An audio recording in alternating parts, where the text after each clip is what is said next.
Hello everyone, this is Yogesh और आज हमारी वीडियो है थर्ड पीरियोडिक टेबल का। आज हमारा थर्ड लेक्चर है जिसके अंदर हम पढ़ेंगे।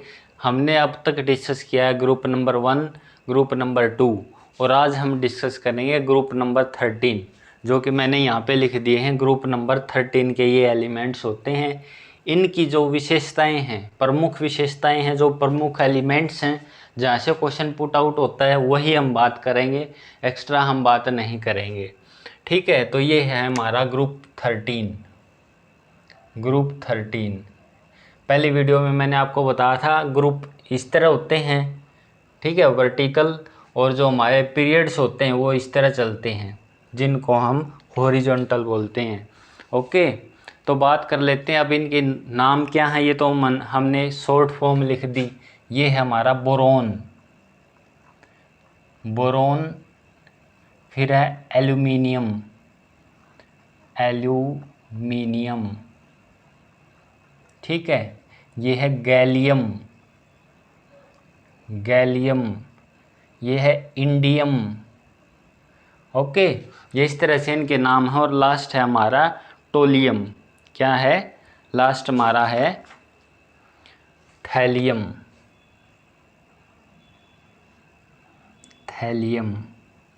हिंदी में भी इनके यही नाम होते हैं और इंग्लिश के अंदर भी यही नाम होते हैं। मेरा फोकस रहता है डायरेक्ट आपके टॉपिक के ऊपर, ना कि आपका कोई टाइम वेस्ट करवाना। तो स्टार्ट कर लेते हैं बोरोन से।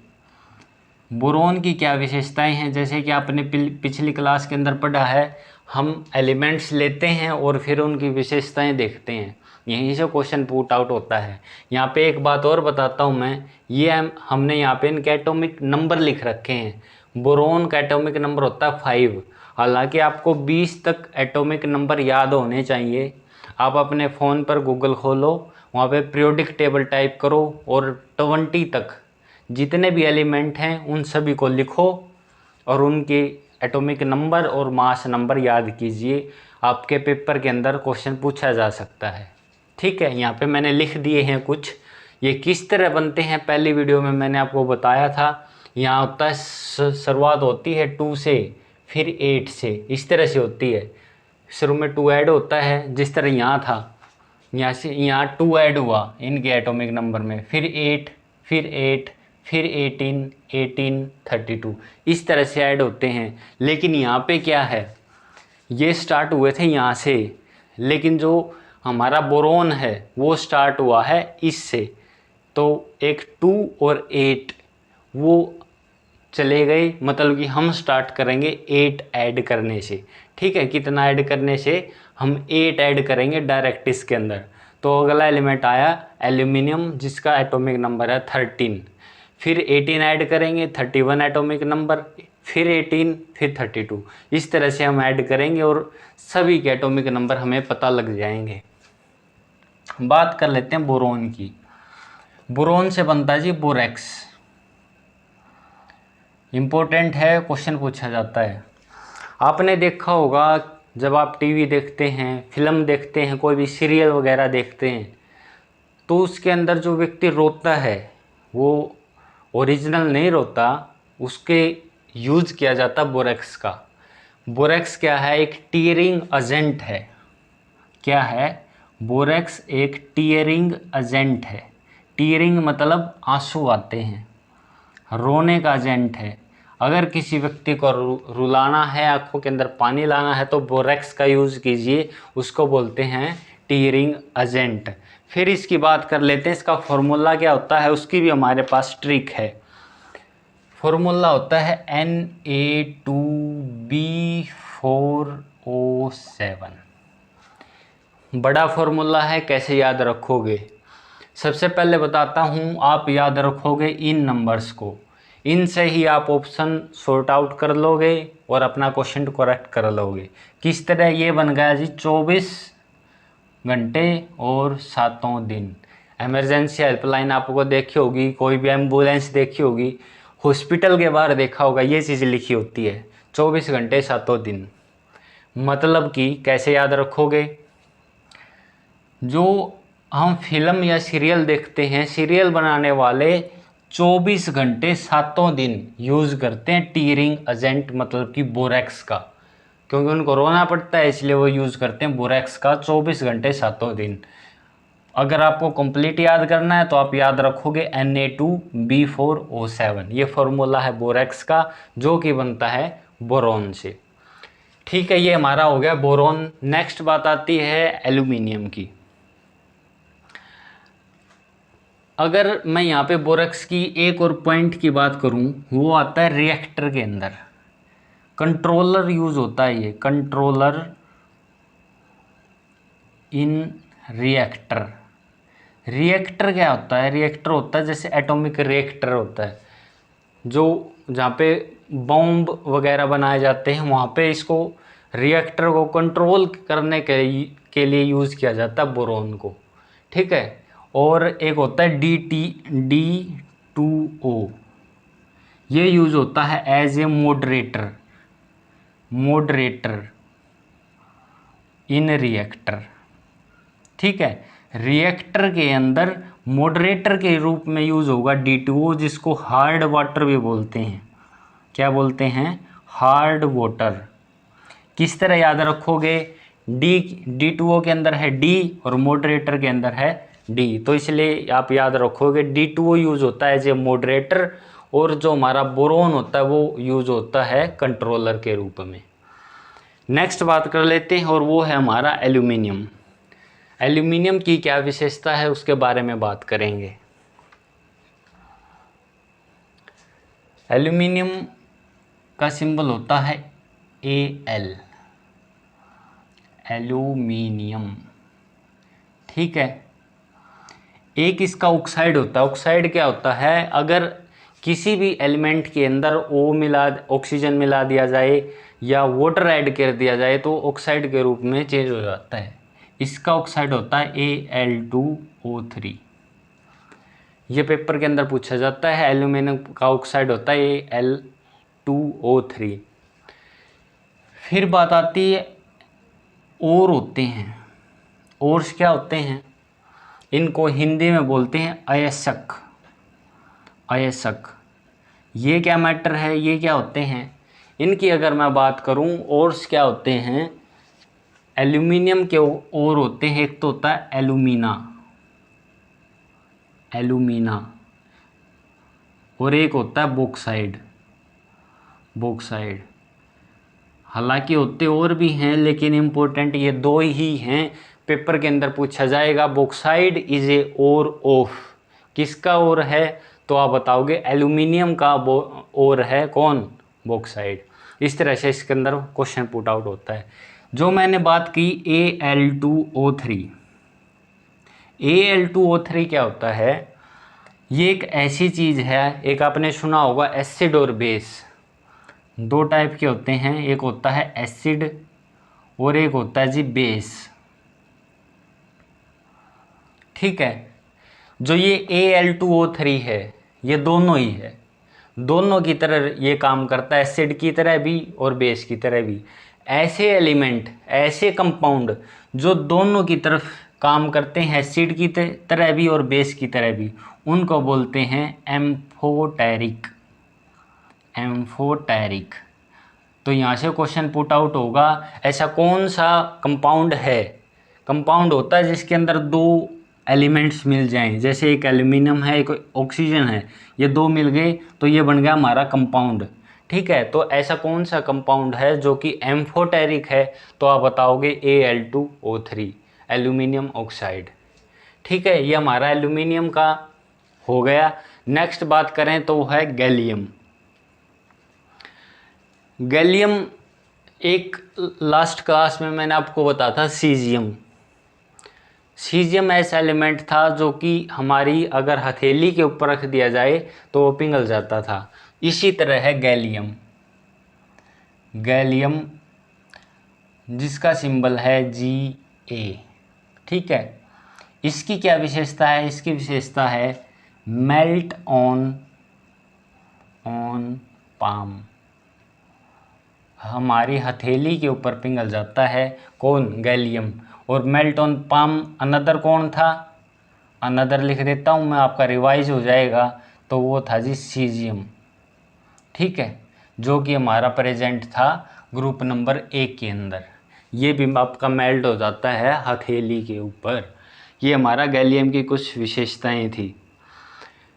फिर बात करते हैं आगे, कुछ इम्पोर्टेंट पॉइंट हैं इसके अंदर। ग्रुप जो हमारा ये 13 था, इसके अंदर सिर्फ ये 3 ही एलिमेंट हमें पढ़ने थे।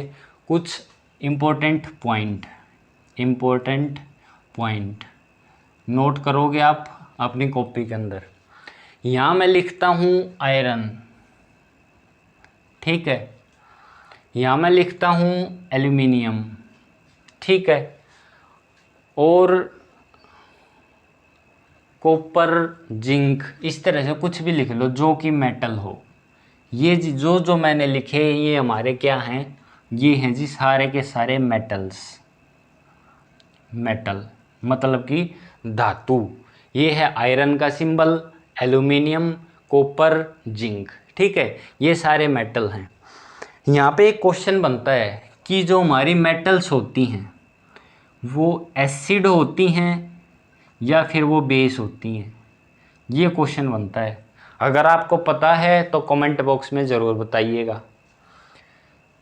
तो अगर मैं बात करूं मैं किस तरह से इसको याद रखता हूं, तो मैं याद रखता हूं जैसे बचपन के अंदर आपको जब कोई ये बी स्टिंग होती हैं, कोई भी मधुमक्खी काट जाती है, तो आपकी मम्मी क्या करती थी, कोई भी लोहे की चीज़ उसके ऊपर रगड़ती थी, ठीक है, लोहे की चीज़ें रगड़ती थी। तो यहाँ से क्या सीखोगे आप, जो बी होती है, जो मधुमक्खी होती है, उसके अंदर होता है एसिड।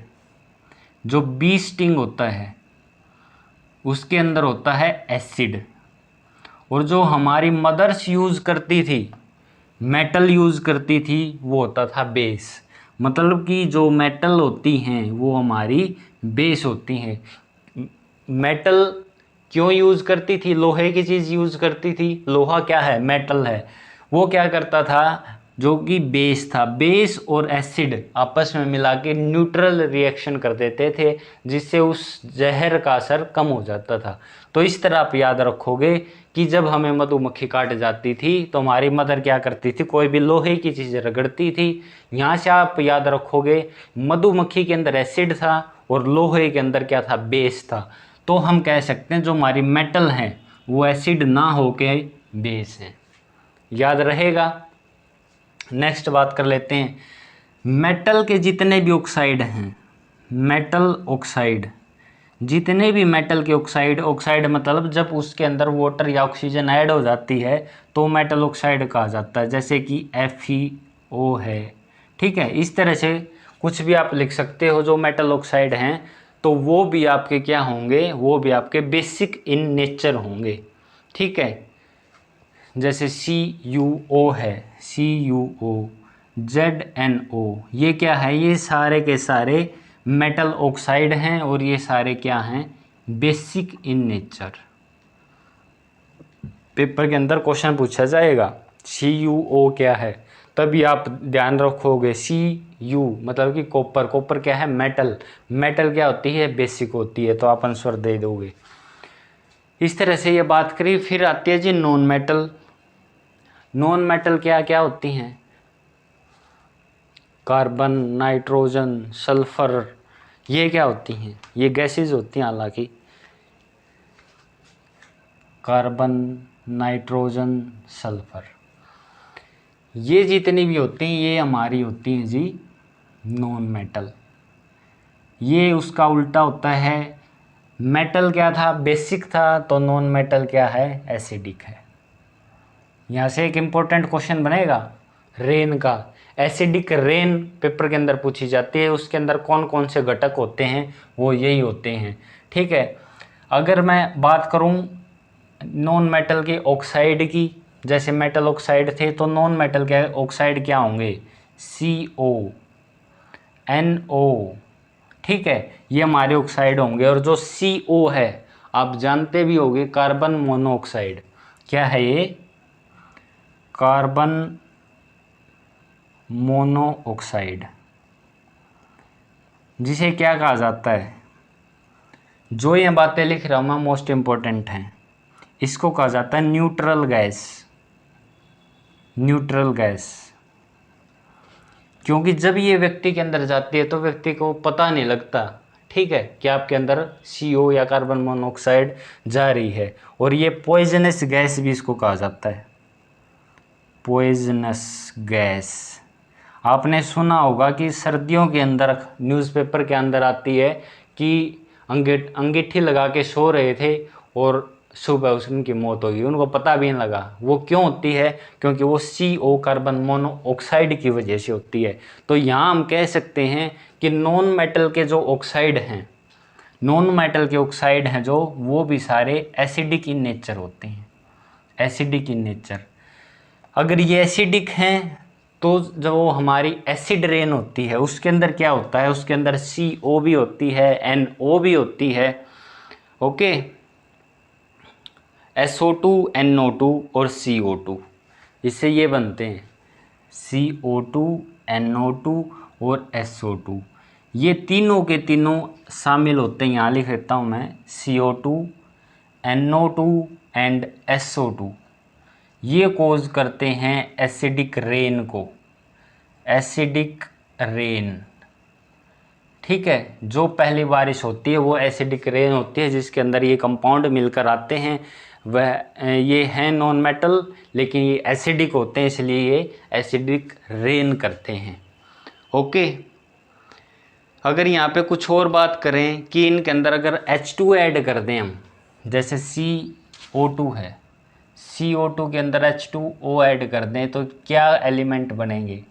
H2CO3 बन जाएगा, कार्बोनिक एसिड। ये क्या बन गया? Carbonic acid. इस तरह से अगर नेक्स्ट करें हम NO2 के अंदर ऐड करें हम वाटर को, NO2 के अंदर ऐड करें हम वाटर को, तो क्या बनेगा? वो बन जाएगा जी HNO3।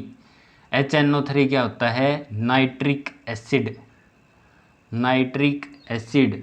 ये आप याद रखोगे, पेपर के अंदर पूछे जाएंगे। नाइट्रिक एसिड का फॉर्मूला क्या होता है? तो HNO3 होता है। H2CO3 क्या होता है? जो कार्बोनिक एसिड होता है, ठीक है जी। और एक लास्ट बच गया हमारा, जो कि था सल्फ़र।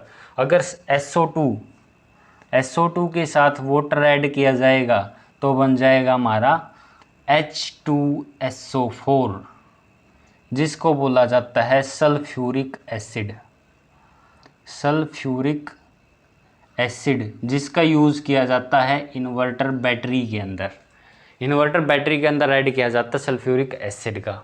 ये कुछ इंपॉर्टेंट पॉइंट थे आज के हमारे, जो कि हमने ग्रुप नंबर 13 से कवर किए हैं। नेक्स्ट वीडियो में हम बात करेंगे ग्रुप 14, और उससे पहले बात करेंगे एटॉमिक रिएक्टर, ठीक है। यहाँ पे जैसे मैंने आपको बताया था, कल भी बताया था, एटॉमिक वॉच के अंदर यूज़ होता है RB का, और मॉडरेटर के यूज़ होता है D2O रिएक्टर के अंदर। तो वो सारी बातें कल मैं बताऊंगा कि एटॉमिक रिएक्टर क्या होता है, कौन से उसके अंदर एलिमेंट यूज़ होते हैं, वो सभी बातें कल की क्लास के अंदर करेंगे, ठीक है। ये आज का हमारा 13 ग्रुप था। नेक्स्ट वीडियो में मिलेंगे, और मैं आपको ये ज़रूर कहूँगा, इस चैनल को सब्सक्राइब कीजिए, अपने फ्रेंड्स के साथ शेयर कीजिए, ताकि ज़्यादा से ज़्यादा हमें भी मोटिवेट मिल सके और आपका फ़ायदा हो सके। और कोशिश करेंगे आपका सिलेबस कंप्लीट करवाया जाएगा 21-22 अक्टूबर तक, ओके। तो मिलते हैं नेक्स्ट वीडियो में। वीडियो देखने के लिए आप सभी का धन्यवाद। Thank you.